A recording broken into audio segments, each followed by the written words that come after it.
Hello everyone and welcome to the FPL Engine YouTube channel. Now, if you couldn't see already, it's a brand new YouTube channel. It's where I'm going to be going through fantasy football, mainly FPL next season. When it releases, I'm going to be doing deadline streams, things like team reviews, things like looking at differential players, all the good stuff like that. But obviously right now it's not out, so I am going to be playing Club World Cup Fantasy, and I'm going to be showing you my first draft in this video, and let's just get into it.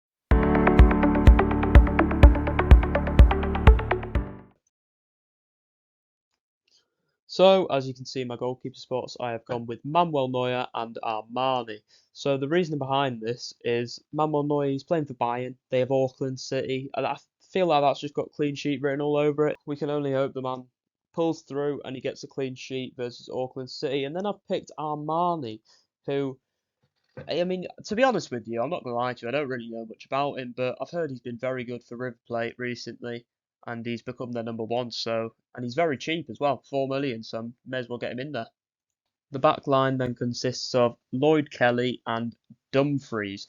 Obviously, we all know what Dumfries did to Barcelona across them two legs, and the guy just did not stop scoring, so hopefully he can bring that to the Club World Cup as well. And Lloyd Kelly, Juventus have a pretty easy group, so he should rotate nicely with the other defenders. I will then be going with Hakimi, which I think he picks himself, to be honest. Bit like Dumfries, you can't really go without him. After that 5-0 Champions League win, him scoring in the final, I think it would be stupid not to pick him, really. And then Svensson. Now, I want to talk about Svensson because a lot of people seem to be going for Ryerson. However, Svensson is right now he is under 5% owned. He's round about 3% owned, I think. So you can get the differential points from it. It's an extra 2 points if he keeps a clean sheet on Ryerson. So hopefully it stays like that. Final defender I have is Porto's Francisco Moura. So, as you can see here coming up on this graphic, Francisco Moura is a very attacking defender, which can obviously help him contribute a lot more points. He's got 4 goals, 13 assists in 43 matches for Porto this season. And obviously, if we're being totally honest, his group is not the greatest. So, hopefully he can score some goals, get some assists, but we'll see. But anyway, yeah, at his price point for 4.1 million, I feel like you just have to pick him because Porto's group, he's scoring goals this season, he's getting assists this season. It feels like a no-brainer to me.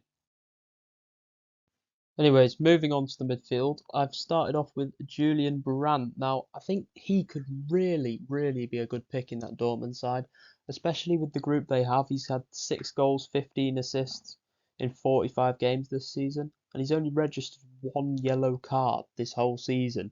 So hopefully he can keep that up and not take any hits and get us some points. I've then obviously gone with Cole Palmer.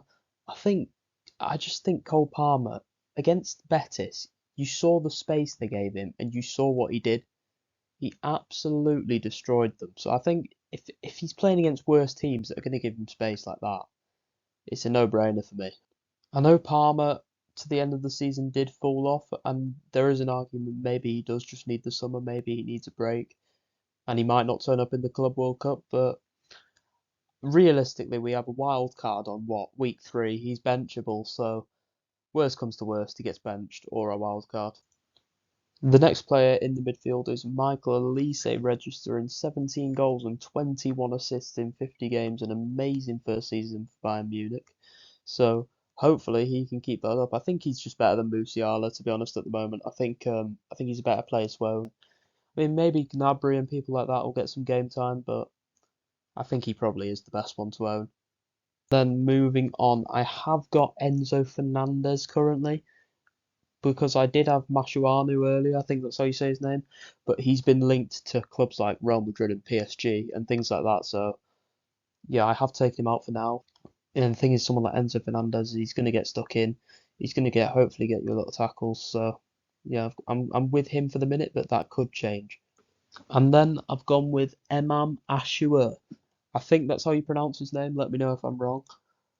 But I don't really know much about him, but he is a lot more owned than I would have ever expected him to be. I think he's round about 30% ownership now, so we'll just have a little look at him. Yep, here we go. As you can see, he's had a great season with 19 goals and 9 assists, which is probably why he's getting owned. I mean, the first game against Miami, which should be a walk in the park for them, to be honest, because I don't think Miami are on form. I don't think Miami will be able to compete with the other clubs in this tournament. So hopefully he can get off the goal scoring ways. I want to see what the hype's about around him. I'll be excited to watch the game actually, because there's been a lot of hype around him at the start of this tournament about how he's going to play. So we're going to have to wait and see. And also coming in at a price under 5 mil, 4.7 mil, I think it's very reasonable. Very, very reasonable to get in your team. I am also pretty certain he's on penalties, but someone correct me if he's not, but I think he is on penalties if I'm not wrong. Last but not least, moving on to the attack. I have gone with Harry Kane as my captain right now. I think it's a no-brainer, to be honest. I think you've got to have Harry Kane with that Auckland City fixture. I've gone with Kylian Mbappe, mainly because the form he's been on recently is just ridiculous. I mean, he's definitely the Real Madrid penalty taker now. I'm certain of it, and he's been absolutely amazing for them. I mean, people were definitely questioning his quality at the start of the season, but he's got a hat trick against Man City, hat trick against Barcelona, 43 goals, 5 assists in 56 games. I mean, you can tell his class, and I think he will score this tournament. I think he's bound to score. So I just don't want to go without him really. First game's against Al Hilal, which is definitely going to be the hardest game out of all of them for him, and I think he'll still score. So I just can't go without him. Finally, I have gone with Samu Agahawa. He is coming in with 25 goals, 3 assists in 42 games this season, and I think I think he's mostly nailed on, but I have seen something today on Twitter that he may not be nailed on. He has been benched a few times. I haven't watched Porto really, so I don't know, but from what I've seen, 4.2 mil, it seems too good to be true. If I see more about him maybe getting benched, I will probably make the move to either Garassi or Pavlidis, because I feel like both of them strike. I feel like Garassi, I really don't want to miss out on him, to be honest. So I am sort of thinking about trying to get him into my team. And Pavlidis just looks great value for money, to be honest. Now, currently, my 12th man chip is active, and I am planning to use it on either Musiala, Pavlidis, or Garassi. As I've already been into in like a little bit of detail, I think Garassi, I just don't think I can go without him in my squad, to be honest. Musiala is there because, well, really, he's a Bayern player. Bayern have the easiest fixture by a mile. They should be winning, and the more Bayern players, the better, really.